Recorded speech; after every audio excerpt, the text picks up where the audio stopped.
ভারতের কলকাতার new market এলাকার একটি হোটেলে অগ্নিকাণ্ডের ঘটনায় নিহতদের ২ জন সাতক্ষীরার কালীগঞ্জ উপজেলার তারালী ইউনিয়নের বাসিন্দা। নিহতরা হলেন বরেয়া গ্রামের মৃত ইউনুস আলীর ছেলে আলিমুজ্জামান সাজু ও তেতুলিয়া গ্রামের ভবেশ সরকারের স্ত্রী রেবতী সরকার। বুধবার রাত ১০টার দিকে এলাকায় খবর পৌঁছানোর পর দুটি পরিবারসহ এলাকাবাসীর মধ্যে শোকের ছায়া নেমে আসে।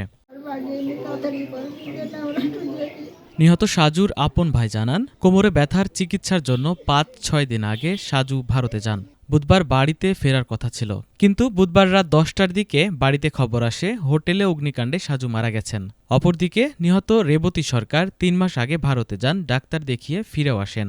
তার ফলো আপ দেখানোর জন্য দ্বিতীয়বার গিয়ে হোটেলের অগ্নিকাণ্ডে মারা যান তিনি।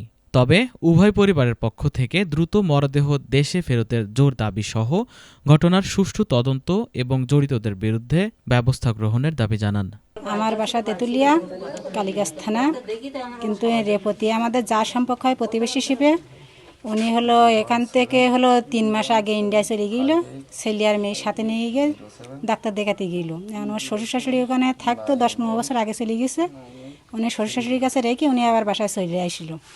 বাসায় চলে আসার পরে এখান থেকে মনে করেন ১৫ দিন থেকে আবার এই ১১ দিন মতন উনি ভারতে আবার চলে গেছে। ছেলে মেয়ে দুটো নিয়ে আসবে, দাবার ডাক্তার দেখিয়ে চলে আসবে। কিন্তু হঠাৎ করে উনি এই মারা গেল কাল রাতে ৮টা সাড়ে ৮টার দিকে আমরা সংবাদ পাইছি। এতে আমরা খুব দুঃখ আছি, খুব আছি, আমরা শোকেও আছি। আলহাজ এস.এম. আলিমুজ্জামান সাজু আমার আপন ছোট ভাই।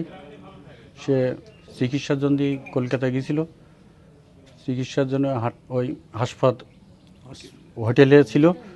হোটেলে জানতে পারি হঠাৎ আগুন ধরছে। আগুন ধরার পরে জানতে পারি যে ও হলো ওখানে মারা গেছে, এবং আমার এক আত্মীয়র মাধ্যমে ওটা নিশ্চিত করি যে ওখানে পাঠাই দেওয়ার পরে জানতে পারি যে হ্যাঁ মারা গেছে।